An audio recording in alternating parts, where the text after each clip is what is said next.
சில கதைகள் நம்ம எத்தனை தடவை கேட்டாலும் மறுபடியும் கேட்க தோணும், நம்முடைய உணர்ச்சிகளை தூண்டும். அப்படிப்பட்ட ஒருத்தரோட கதை தான் இது.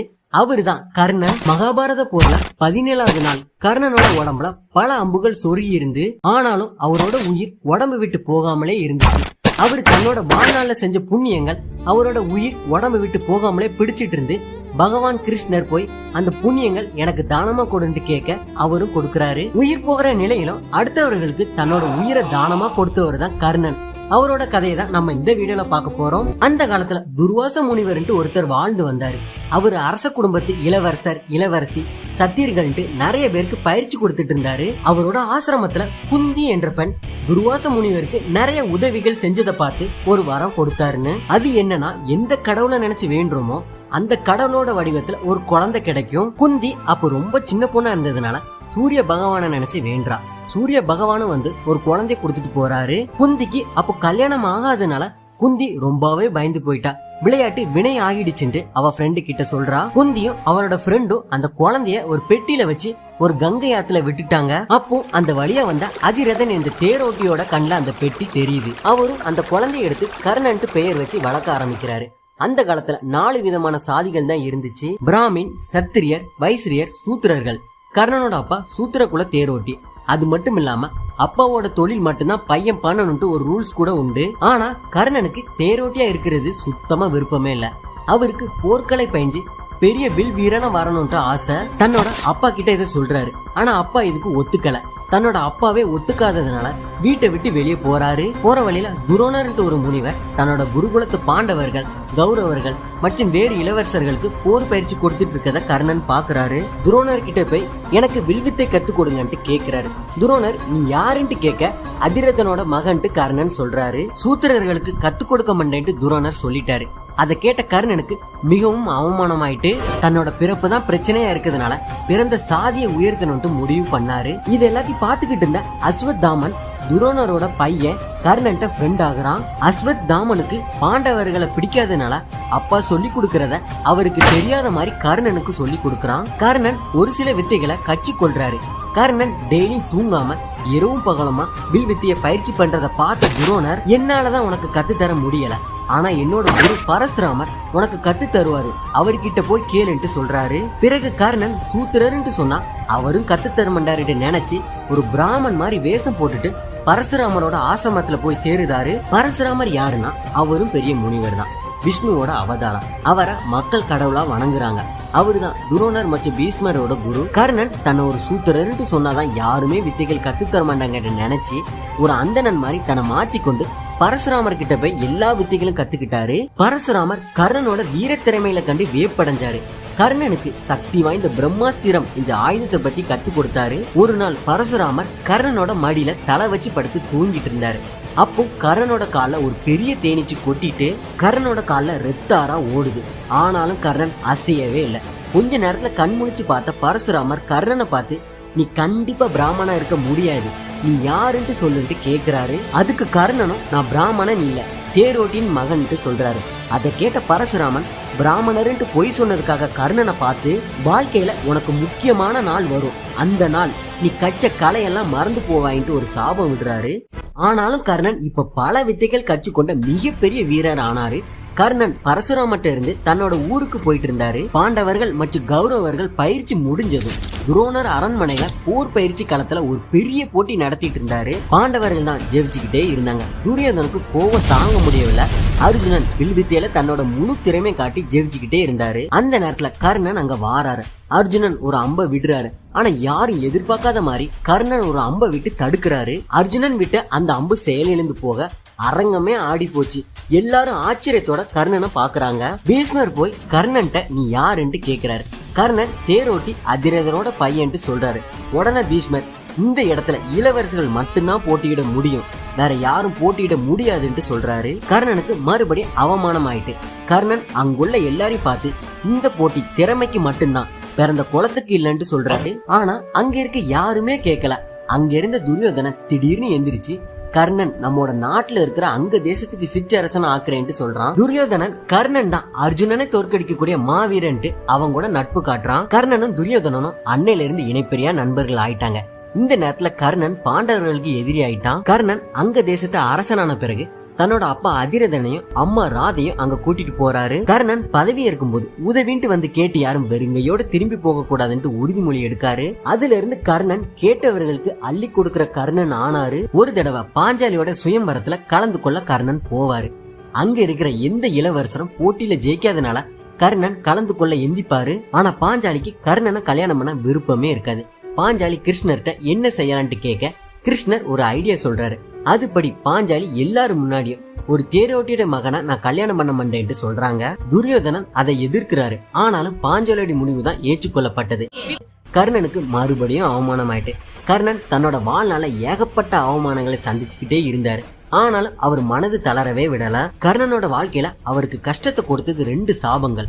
ஒன்னு பரசுராமரோடது, இன்னொன்னு கர்ணன் ஒரு தடவை அம்பு விட்டு பயிற்சி பண்ணும்போது மானன்று நினைச்சு ஒரு பசுவை கொன்னுருவாரு. அதை வளர்த்த ஒரு பிராமணர், ஒரு அமைதியான விலங்கை நீ கொன்னுட்ட, அதனால உனக்கு இக்கட்டான நிலையில உன்னோட கவனம் சிதறி யாருமே உதவி பண்ண முடியாம இறந்து போவான்ட்டு சாபம் விடுவாரு. கர்ணனுக்கு இந்த சாபங்கள் தான் இறப்பை தேடி கொடுத்தது. கொஞ்ச நாள் கழிச்சு பாண்டவர்களுக்கும் கௌரவர்களுக்கும் நாட்டை பிரிச்சு கொடுத்ததுக்கு பிறகு பாண்டவர்கள் ஒரு பெரிய கோட்டையை கட்டினாங்க. அதோட திறப்பு விழாக்கு துரியோதனன் வந்திருந்தாரு. அங்க கோட்டையோட தரையில டைல்ஸ் மாதிரி பளிங்குகள் போட்டிருந்தாங்க. அதுல துரியோதனன் வலிக்கு விழ அதை பார்த்த பாஞ்சாலி கை கொட்டி சிரிக்கிறாங்க. துரியோதனுக்கு அது மிகப்பெரிய அளவுல கோபத்தை ஏற்படுத்துச்சு. துரியோதனன் தன்னோட மாமா கிட்ட அதை சொல்ல ஒரு பெரிய அளவுல சூதாட்டத்துக்கு ஏற்பாடு பண்றாங்க. அந்த சூதாட்டத்துல பாண்டவர்கள் நாட்டை இழந்து 13 வருஷம் வனவாசகம் போறாங்க. அதுக்கு பிறகு குருஷேத்திர போர் நடக்குது. போருக்கு முன்னாடி ஏற்பாடுகள் நடந்துகிட்டே இருக்குது. ஒரு குடும்பத்தை சேர்ந்தவங்க போர் புரியதுனால தாத்தா ஒரு பக்கம் பேர ஒரு பக்கம் எதிரெதிரா சண்டை போட போறாங்க. கர்ணன் பிறக்கும் போது சூரிய பகவான் கர்ணனுக்கு பாதுகாப்பா இருக்கிறதுக்காக ஒரு கவசத்தை கர்ணனோட உடம்புல இருக்கிற மாதிரி ஒரு வரம் கொடுத்திருப்பாரு. அந்த கவசத்தை எந்த ஒரு அஸ்திவாரத்தாலையும் உடைக்க முடியாது.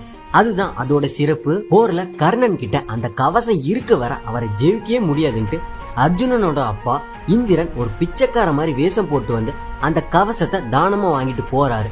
ஆனாலும் கர்ணன் அதை பத்தி ஒரு துளி கூட கவலை இல்லாம கவசத்தை கொடுத்தாரு. இது மட்டும் இல்லாம போர் தொடங்குறதுக்கு சில நாள் முன்னாடி கிருஷ்ணர் குந்தி தேவி கிட்ட போய் கர்ணன் உன்னோட பையன் தான், அவகிட்ட போய் உண்மையை சொல்லி பாண்டவர்களை கொல்ல மாட்டேன்னு சத்தியம் வாங்கிட்டு சொல்றாரு. அதை கேட்ட குந்திக்கு பயங்கரமான அதிர்ச்சி. யார் இதுவரை எதிரியா நினைச்சாங்களோ அவருதான் தன்னோட பிள்ளைன்னு தெரிஞ்சதும் கதறி அழுறாங்க. கர்ணனை போய் பார்த்து கர்ணன் கிட்ட நான் தான் உன்னை பெத்த தாயின்னு சொல்றாங்க. கர்ணன் நீங்க என்னோட தாயா இருக்கலாம், ஆனா துரியோதனன் என்னோட உயிர் நண்பன். எல்லாரும் என்ன அவமானப்படுத்தின போது என் கூட கடைசி வரை இருந்தவன் அவன் மட்டும்தான். அதனால துரியோதனனை விட்டு வரமாட்டேன்ட்டு சொல்றாரு. அதனால குந்தி தேவி பாண்டவர்கள் யாரையும் கொல்ல கூடாதுன்னு சொல்றாங்க. கர்ணனும் அர்ஜுனனை தவிர வேற யாரையும் கொல்ல மாட்டேன்ட்டு சத்தியம் பண்றாரு. துரியோதனன் போருக்கு தளபதியா அறிவிச்சாரு. ஆனா பீஷ்மருக்கு அது பிடிக்கல. ஏன்னா தன்னோட தேரோட்டியோட மகன் தனக்கு தளபதியா இருக்கிறது அவருக்கு பிடிக்கல. துரோணருக்கும் இது பிடிக்காதனால கர்ணன் தளபதி பதவியை வேண்டான்ட்டு சொல்லிட்டாரு. பீஷ்மர் நான் போர்ல இருக்கிற வர கர்ணன் பங்கேற்க கூடாதுன்ட்டு சொல்லிட்டாரு. அதனால பீஷ்மர் சாக வர கர்ணன் போர்ல கலந்துக்கல. கர்ணன் 11வது நாள் போருக்கு வந்தாரு. அன்னைக்கு போர்ல துரியோதனுக்கு மிகப்பெரிய வெற்றி கிடைக்குது. போரோட 13வது நாள் துரோணர் சக்கர வியூகம்ட்டு ஒரு அமைப்பை ஏற்படுத்தினாரு. அதுக்குள்ள போயிட்டு வர திறமை அர்ஜுனனுக்கு மட்டும்தான் தெரியும். ஆனா அந்த வியூகத்துக்குள்ள அர்ஜுனனோட மகன் அபிமன்யு தான் உள்ள போறான். அபிமன்யு 16 வயது சின்ன பையன். அவனுக்கு உள்ள போற வழி மட்டும்தான் தெரியும், வெளியே வர வழி தெரியாது. கர்ணன் அதுக்குள்ள வச்சு சின்ன பையன் கூட பார்க்காம அபிமன்யு கொலை பண்றாரு. கர்ணன் கிட்ட நாக அஸ்திரம்ட்டு ஒண்ணு இருந்துச்சு. அதை ஒரு தடவைக்கு மேல பயன்படுத்த முடியாது. எதிரிய பார்த்து விட்டா அதுல இருந்து தப்பிக்கவே முடியாது. கர்ணன் அர்ஜுனனை கொல்றதுக்காக அதை வச்சிருந்தாரு. போரோட 14வது நாள் பீமனோட மகன் கடோத்கஜன் துரியோதனோட படைக்கு பெரிய இழப்பை கொடுத்தான். அவன் துரியோதனனை கொல்ல போக கர்ணன் தான் கிட்ட இருந்த அந்த நாக அஸ்திரத்தை வச்சு கடோத்கஜனை கொல்றாரு. போரோட 17வது நாள் கர்ணன் தன்னோட வாழ்நாள் எதிரியான அர்ஜுனனை போர்க்களத்துல சந்திக்கிறாரு. 2 பேர் போர் புரியதை பார்க்க உலகத்துல இருக்க எல்லா உயிர்களும் கடவுளும் வந்திருந்தாங்கன்ட்டு வியாசர் சொல்றாரு. அம்பு மலை பயங்கரமா பொழிஞ்சுக்கிட்டே இருக்குது. 2 பேர் இப்படி சரிக்கு சமமா சண்டை போட்டுக்கிட்டே இருந்தா இந்த போர் நிக்காதுன்ட்டு தேர வேகமா திருப்பி ஓட்டுறாரு. அர்ஜுனனுக்கு என்ன நடக்குதுன்ட்டே புரியல. கர்ணனும் பின்னாடியே விரட்டிட்டு வாராரு. கர்ணனுக்கு ஒண்ணுமே புரியல. அப்படியே வந்த கர்ணனோட தேர் சகதியில மாட்டிருச்சு. அதுல இருந்து தேர் வெளியே வரவே முடியல. கர்ணன் தேரை வெளியே இழுக்கிறாரு. ஒரு துளி கூட அசையல. அர்ஜுனன் கிட்ட வந்து சண்டை போட சொல்றாரு. கர்ணன் தேரை வெளியே எடுத்துட்டு வந்து சண்டை போடுறேன்ட்டு சொல்றாரு. கிருஷ்ணர் அது வரைக்கும் பொறுமை இருக்க முடியாதுன்னு சொல்லி அம்பு விட சொல்றாரு. அர்ஜுனனும் அம்பு விடுறாரு. கர்ணன் ஆயுதங்களை தேர்லயே வச்சதுனால பிரம்மாஸ்திரத்தை பயன்படுத்தி மந்திரத்தை சொல்றாரு. ஆனா பரசுராமர் கொடுத்த சாபத்தினால மந்திரம் மறந்தே போச்சு. பிறகு பசுவை கொன்னதுக்காக ஒரு பிராமணர் விட்ட சாபத்தால யாருமே உதவி பண்ண முடியாம கர்ணன் போர்க்களத்திலே இறந்து போறாரு. கர்ணன் இறந்து போனதை பார்த்து அந்த உயிர்கள் எல்லாம் கண்ணீர் விட்டு அழுறாங்க. பாண்டவர்களோட அம்மா குந்தி தேவி ஓடி வந்து மகனே கர்ணான்ட்டு அழ. பாண்டவர்களுக்கு அப்பந்தான் கர்ணன் தன்னோட அண்ணன்ட்டு அவங்களுக்கு தெரியுது. கர்ணனுக்காக துரியோதனன் ஓடி வந்து அழுகுறான். கர்ணனோட இறப்பு எல்லாரையும் பாதிச்சது. ஒரு மாபெரும் வீரன் கொடைவள்ளல் தன்னோட வாழ்க்கை முழுசும் அவமானங்களை மட்டுமே சந்தித்த கர்ணன் இறந்தே போனார்.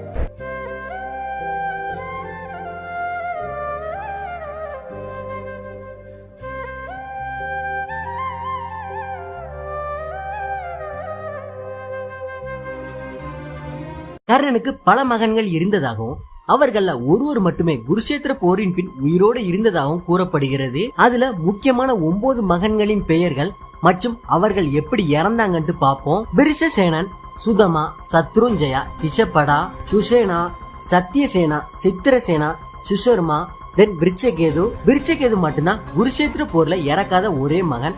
போருக்கு பிறகு தனது அண்ணனின் நினைவாக விருச்சகேது அர்ஜுனனால் வளர்க்கப்பட்டு யவனத அரசரின் மகளை திருமணம் செய்து கொள்றாரு. திரௌபதியின் சுயம்வரத்தில் ஏற்பட்ட கை கலப்பினால் சுதமா இறந்தான். சத்ருஞ்சயா மற்றும் திஷபடா 2 பேரும் குருஷேத்திர போர்ல கௌரவர்களின் படைக்கு தலைமை தாங்கிய போது அர்ஜுனனின் கைகளில் மடிந்தனர். சுசேனா போரில் பீமனால் கொல்லப்பட்டார். சத்தியசேனா, சித்திரசேனா மற்றும் சுசர்மா நகுலனின் கைகளால் இறந்தனர். கர்ணனின் மூத்த மகன் விருஷசேனன் 17வது நாள் போரில் கர்ணனின் போர்ப்படைகளுக்கு தலைமை பெற்றிருந்த போது அர்ஜுனனிடம் போரிட்டு இறந்தார். நகுலனால் தனது சகோதரர்கள் கொல்லப்பட்டதால கடும் கோபமுற்ற விருஷசேனன் அவர்களை பழி வாங்கணும்னு பாண்டவர்களோட போரிடுறாரு. அதுல நகுலனுக்கும் விருஷசேனனுக்கும் இடையில பயங்கரமான போர் நடைபெறுது. அதுல நகுலன் விருஷசேனை சமாளிக்க முடியாம அர்ஜுனன் கிட்ட ஹெல்ப் கேட்க, அர்ஜுனனும் கிருஷ்ணர் கிட்ட அவனை நோக்கி தேரை செலுத்த விருஷசேனனை அவன் தந்தை கண் முன்னே கொல்ல வேண்டும் என கூறுகிறார். அர்ஜுனன் கடும் கோபத்தோட கர்ணனை நோக்கி, மிக மோசமான முறையில எனது மகன் அபிமன்யுவை கொன்றதால நான் உன் மகனை இன்று கொல்லுவேன்.